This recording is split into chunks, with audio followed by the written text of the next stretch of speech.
La entrevista. ¿Qué tal? Hoy vamos a platicar con Lorenzo Córdoba, consejero presidente del Instituto Nacional Electoral, que vaya, que está bajo metralla en estos días, ¿verdad, doctor? ¿Qué tal? ¿Preocupado? Marta, qué gusto de saludarte, un gusto de veras de estar contigo.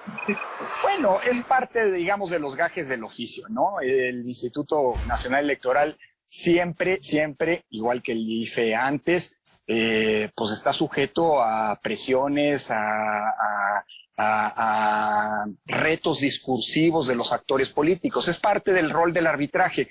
Mira, no es casualidad, pero ahora estaba justamente rescatando un texto que me encanta a mí de Eduardo Galeano sobre el fútbol, en donde al hablar del árbitro dice que los derrotados, es la acusación que le hacen al árbitro, dice Galeano, los derrotados siempre pierden por él y los victoriosos ganan a pesar de él. Es parte de la historia, digámoslo así, del árbitro. Entonces, es parte de los gajes del oficio, pero sí, digamos que defendiendo lo que es un mandato constitucional, Marx.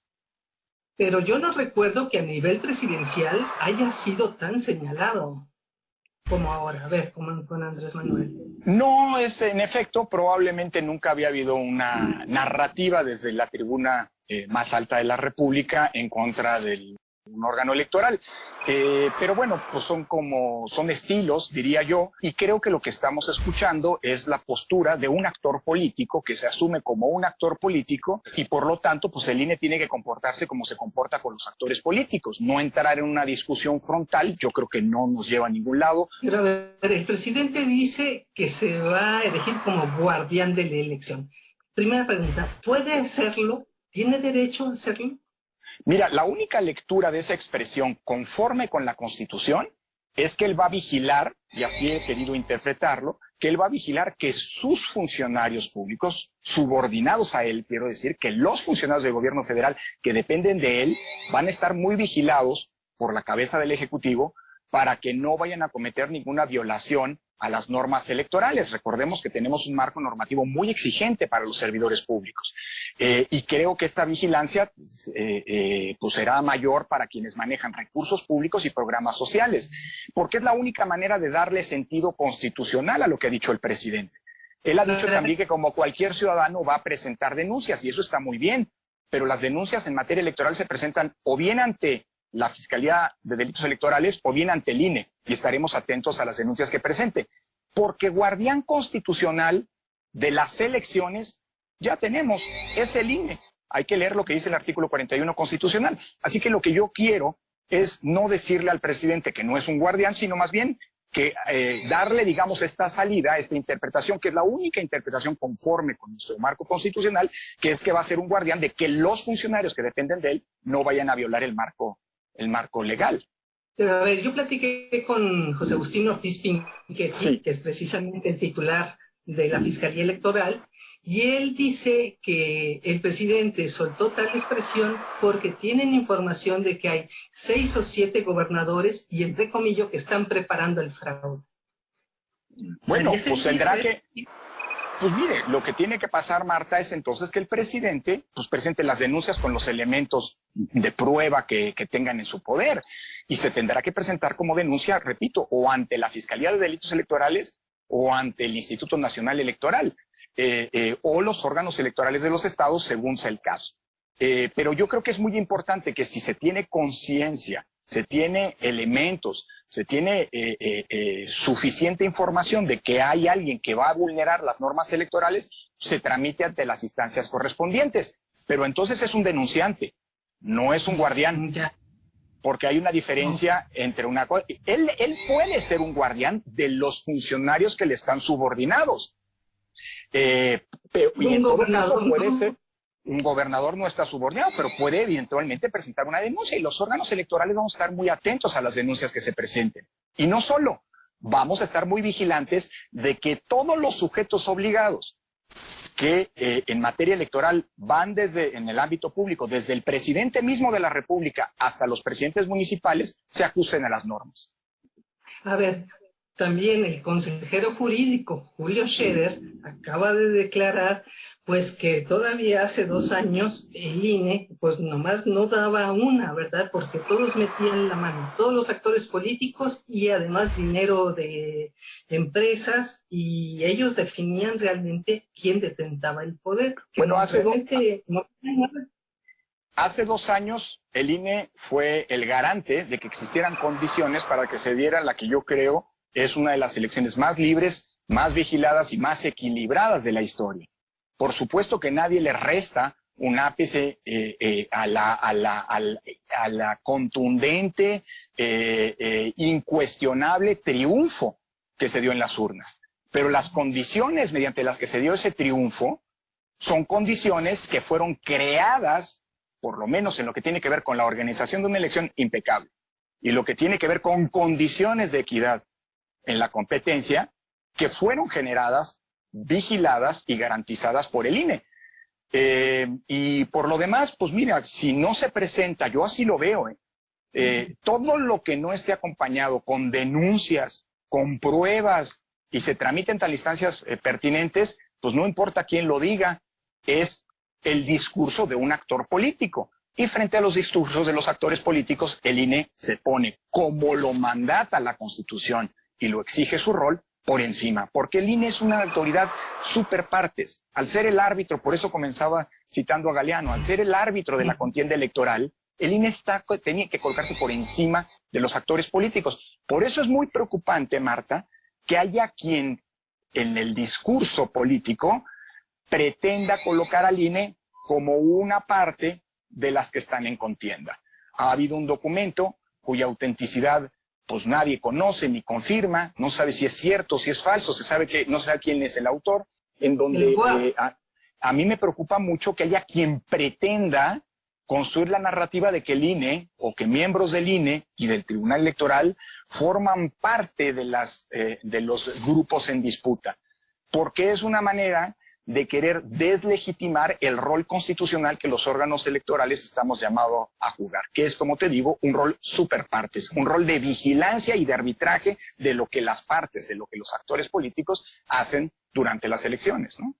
Eso es lo que la otra parte, de que hay como una especie de preparativo de la narrativa de que puede haber fraude y que ustedes van a estar detrás de eso. También lo persiguen.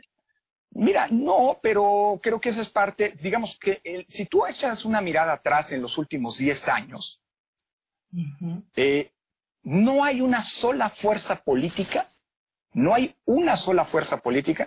que en algún momento, en alguna coyuntura específica, no haya señalado que la derrota electoral que sufrió fue producto de un fraude o de una manipulación dolosa de los resultados. Es decir, a mí me gusta mucho citar un texto de una conferencia que vino a dar a México Felipe González a finales de la época de la década de los 90, cuyo título es evocador. Él ya tituló su conferencia La aceptabilidad de la derrota como condición de funcionamiento de la democracia. Y digamos que la aceptabilidad de la derrota no forma parte del repertorio de cultura política de nuestra clase política, ¿no? De cultura democrática de nuestra clase política. Hemos visto, digámoslo así, este fenómeno de no aceptación de la derrota en todo el espectro político en algún momento en la última década. Por eso a mí lo que me parece es que, pues que es una narrativa que no se corresponde con la realidad. Porque si eso fuera cierto, entonces que alguien me explique cómo es que en los últimos 5 años, desde 2015 hasta 2019, todavía no se realizan las elecciones de este año, por eso hablo solo de 5 años, desde que el INE existe y participa en la organización de los procesos electorales locales, hemos tenido el índice de alternancia más grande de nuestra historia, Marta. Sí. Alrededor de un 60% de los cargos públicos han cambiado de una elección a la otra. O dicho al revés, la posibilidad de que un partido que gana una elección gane la siguiente ronda electoral es de apenas 4 de cada 10 posibilidades. Y esto no sería posible si las elecciones fueran manipuladas, porque que gane la oposición, a eso se refiere la alternancia, significa que existen las condiciones para que las y los ciudadanos, ejerciendo su voto libre, decidan quién los gobierna y premien o castiguen las acciones de gobierno. Y eso es lo que ha venido ocurriendo en México. A mí no me gusta entrar, insisto, porque somos autoridad electoral y no vamos a discutir con los actores políticos a quienes arbitramos y regulamos. Pero además, a mí no me gusta discutir sobre la base de lo que son apreciaciones o dichos. Me gusta discutir sobre hechos. Y ahí hay un dato que me parece irrefutable. El índice de alternancia demuestra que en México existen condiciones democráticas de acceso al poder. Y eso lo vamos a garantizar en 2021, por supuesto. Pero a propósito, de hecho, del lado de Andrés Manuel, pues también trae su propia narrativa. Él dice que en 2006 y en 2012, a él particularmente, pues en una le hicieron fraude y en la otra pues no vieron cómo se excedieron los topes de campaña. Entonces él también dice hablar sobre hechos, sobre experiencia, y parece ser que esos fantasmas 2006, 2012, que le tocaron personalmente, son los que traen ahora encima, y de ahí que incluso pida su renuncia. Bueno, a ver, en 2006 yo no estaba en el IFE, primer punto. En el 2012 era consejero del IFE, pero muchas de las decisiones las perdí porque hubo una mayoría que tomó decisiones con las que yo eventualmente no estaba de acuerdo. Pero a mí no me gusta hablar del pasado, o en todo caso me gusta hablar del pasado del que soy directamente responsable junto con los colegas que integramos el Consejo General. Por eso yo no me voy a hablar de las calendas griegas, me voy a hablar de la época en la que el INE es INE y en donde hemos ejercido las nuevas atribuciones constitucionales. Vuelvo a insistir, si aquí lo que predominara fueran intereses oscuros y no el voto ciudadano, pues que alguien me explique cómo hemos tenido este periodo de alternancia. Por cierto, un dato, Marta, del que ningún partido es un beneficiario exclusivo. Todos los partidos políticos han ganado y perdido elecciones, ¿no? En este periodo de 5 años. Y uno de los partidos, no el único, pero uno de los partidos más beneficiados de este fenómeno de alternancia, no es el único, insisto, pero es de los más beneficiados, es el propio partido político que fundó el presidente de la República. Cierto, aunque él dice que llegó porque no les quedó de otra y que porque te molestas.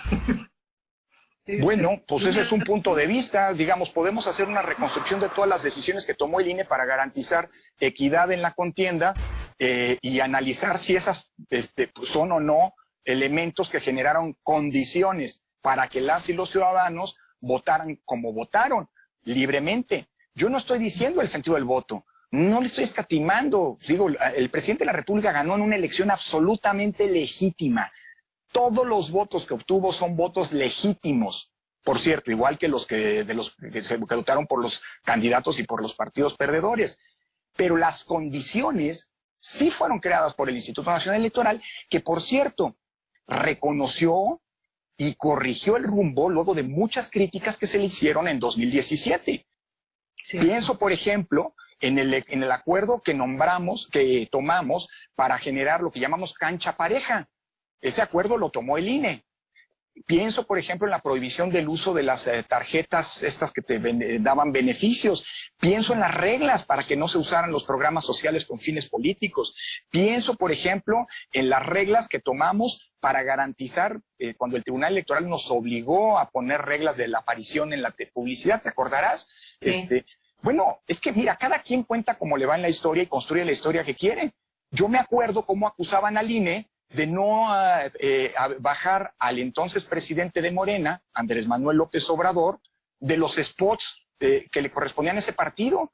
Y nos acusaban de que estábamos cargando los dados, nos acusaban de morenistas, que estábamos cargando los dados para beneficiar a López Obrador.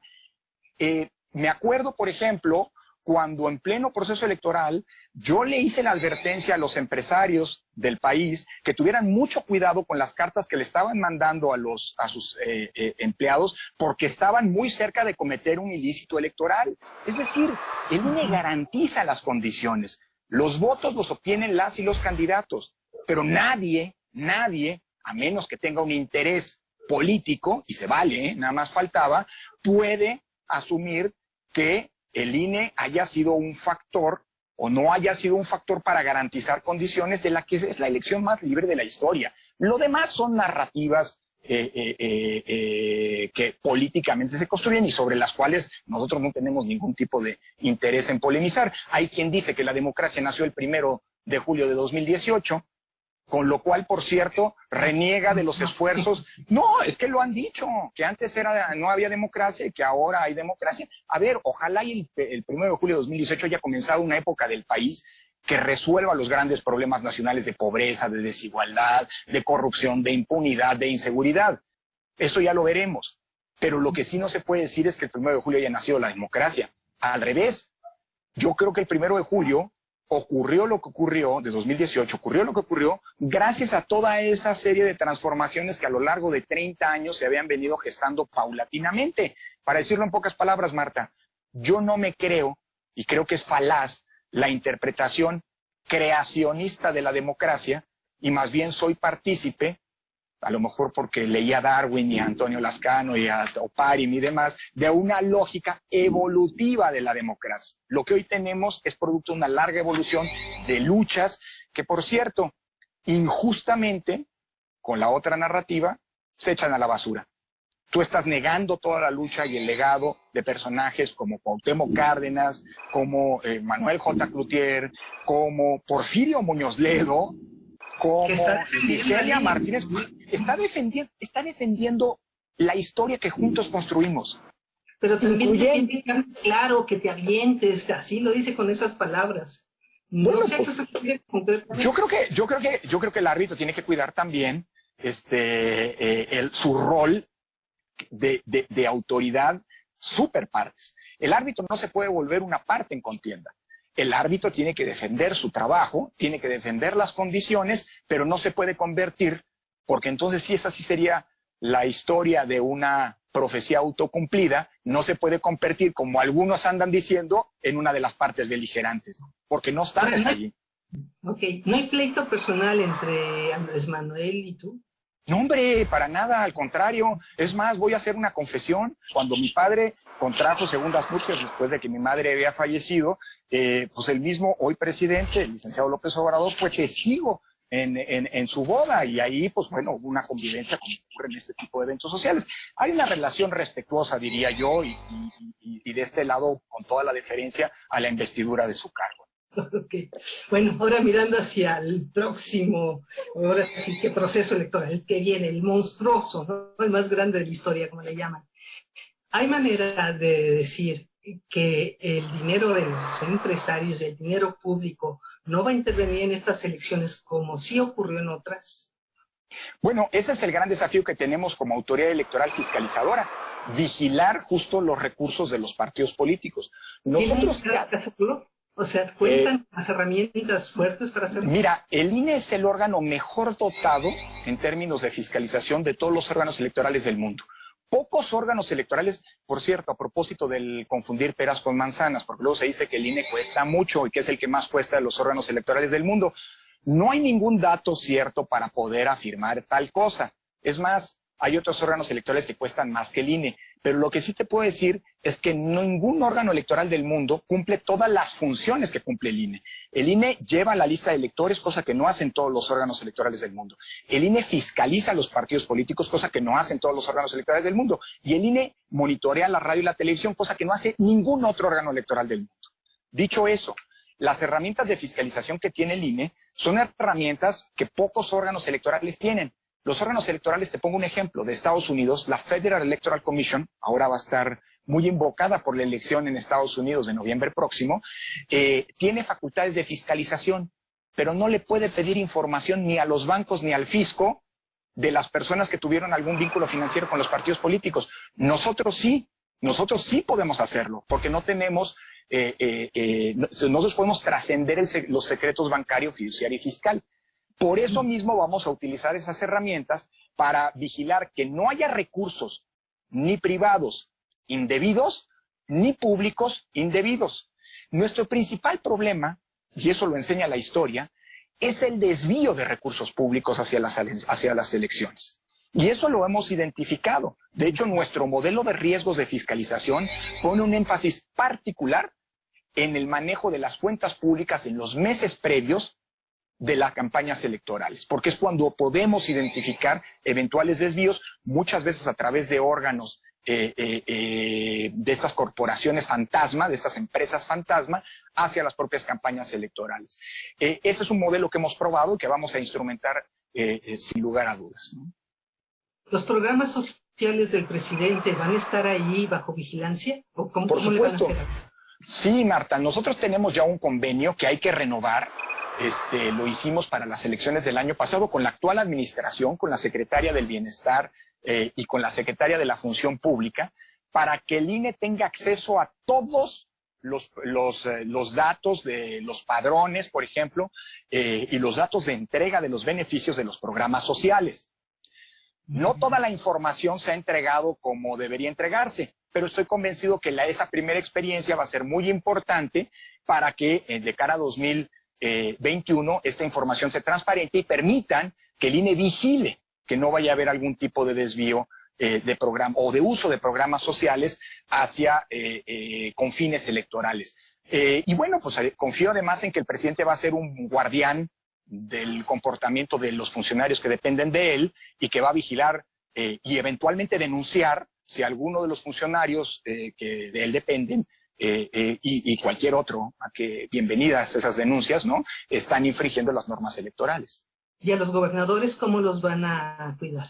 La misma historia, la misma historia. La fiscalización, el INE la realiza a nivel federal y también a nivel local. No es lo mismo con ciertas quejas que tienen que ver, por ejemplo, con programas sociales, porque el diseño que hoy tenemos es que la auditoría de los programas sociales a nivel estatal y municipal le corresponde a los institutos electorales de los estados, a los OPLE, no al INE. Pero la fiscalización de los recursos, del efectivo, digamos, de los recursos en especie, etcétera, que fluyan hacia las campañas, sí es una responsabilidad del INE. El sistema es muy complejo, pero la vigilancia se ejerce tanto a nivel federal como a nivel local. Y habiendo una elección como la de 2021, donde la gran mayoría de los cargos van a ser cargos locales, pues evidentemente hay que tener mucho cuidado, ¿no?, del manejo de los recursos públicos federales y locales, ¿no? ¿Y qué esperamos de los nuevos partidos políticos que todavía no salen del horno? No, y todavía hay que ver si alguno saldrá. No hay ninguna certeza en ese sentido. Mira, Marta, lamentablemente la pandemia nos obligó a suspender una serie de actividades que son indispensables para poder definir si a estas 7 organizaciones que han manifestado al final su intención de convertirse en nuevos partidos políticos cumplieron los requisitos. Yo te diría que son 3 planos de revisión los que estamos exhaustivamente llevando a cabo. El primero es el que tiene que ver con los requisitos numéricos, es decir, que tengan el número de afiliados y que tengan el número de asambleas con quórum que pide la ley para poder convertirse en partidos. Y aquí una de las tareas más delicadas es la que tiene que ver con la doble afiliación. La ley prohíbe que un ciudadano se afilie a 2 o más partidos políticos. Tiene que contar solamente la última afiliación, la última voluntad expresada. ¿Esto qué quiere decir? Que si un ciudadano fue a una asamblea de un partido y luego fue a la de otro, pues vale la segunda. Y al descontarse en la primera, se puede caer el quórum de la primera. Todo eso se tiene que hacer y es una revisión, como son datos personales, que se tiene que hacer in situ, en nuestras instalaciones. Tiene que ser presencial, por eso no hay manera de sacar adelante ahorita lo de los partidos. Exactamente. Hay muchas revisiones que requieren el trabajo, el contacto físico. Por ejemplo, alrededor de 100 funcionarios del instituto están revisando estos duplicados, estas afiliaciones duplicadas, y ese trabajo tuvo que interrumpirse. Por eso mismo pospusimos el otorgamiento, la definición respecto de los nuevos partidos. Además tenemos que a esta tarea, digámoslo así, de revisar que no haya duplicados, que se cumplan los requisitos numéricos, como te decía, tenemos además que vigilar o revisar las cuentas de ingresos y gastos, el dinero pues que utilizaron durante sus actividades de proselitismo. Y finalmente tenemos que verificar que no hayan intervenido ninguno de los entes prohibidos por la ley en la constitución de nuevos partidos. Pienso en sindicatos, iglesias, partidos, otros partidos políticos o bien gobiernos. Todo esto implica procedimientos, investigaciones que se están haciendo, pero algunas de las cuales requieren que se levanten las condiciones de pandemia porque implican trabajo de campo. Por eso pospusimos la definición respecto a si habrá o no nuevos partidos y cuáles serán. no a partir del 1 de julio, sino a partir del inicio de septiembre, justo antes de que arranque el proceso electoral en el que participarán eventualmente por primera ocasión. Ya, pero tiene que salir antes del 1 de septiembre o la primera semana, ¿verdad? Pues es lo ideal, porque vaya, una vez que arranque el proceso electoral, creo que una de las certezas importantes, tanto para los contendientes como para las propias ciudadanas y ciudadanos, es saber quiénes serán los actores políticos que competirán por su voto en las urnas, ¿no? Pero si no saliera, ¿no compiten o sí? Mira, el problema es que nosotros no vamos a... el dilema en que se encuentra la autoridad electoral, Marta, es si damos base por bola o regalamos los registros porque no tuvimos oportunidad por vía de la pandemia en hacer las revisiones que mandata la propia ley. Y creo que eso sería una situación muy grave. Estamos hablando de institutos que van a recibir o instituciones que eventualmente van a recibir financiamiento público, acceso a la radio y a la televisión y podrán postular candidatos a los cargos de elección popular. Entonces yo creo que todos estas revisiones puntuales y exhaustivas tienen que hacerse. Tenemos que encontrar ese espacio y ojalá y no tengamos que vernos en una eventual posposición. Hoy en nuestra ruta crítica estamos por acabar estas revisiones. Ese es el plan que tenemos justo para que a principios de septiembre podamos saber en definitiva quiénes son los que aparecerán en la boleta electoral. Bueno, nos fuimos a la carrera, pero se nos acabó el tiempo. Qué impresión, Lorenzo Córdoba. Muchísimas gracias. Al contrario, Marta, es siempre un placer y cuenta, mira, espacios como este yo estoy convencido que van a ser fundamentales, como el tuyo, para explicar una elección que va a ser distinta a todas las demás, entre otras cosas porque van a ser el primer ejercicio democrático y electoral post pandemia, y habrá muchísimos temas que serán novedosos, así que cualquier espacio como el tuyo, privilegiado para poder explicar y hacer pedagogía pública, siempre será agradecido. Muchas gracias, Marta. Al contrario, hasta luego. Vamos a hablar.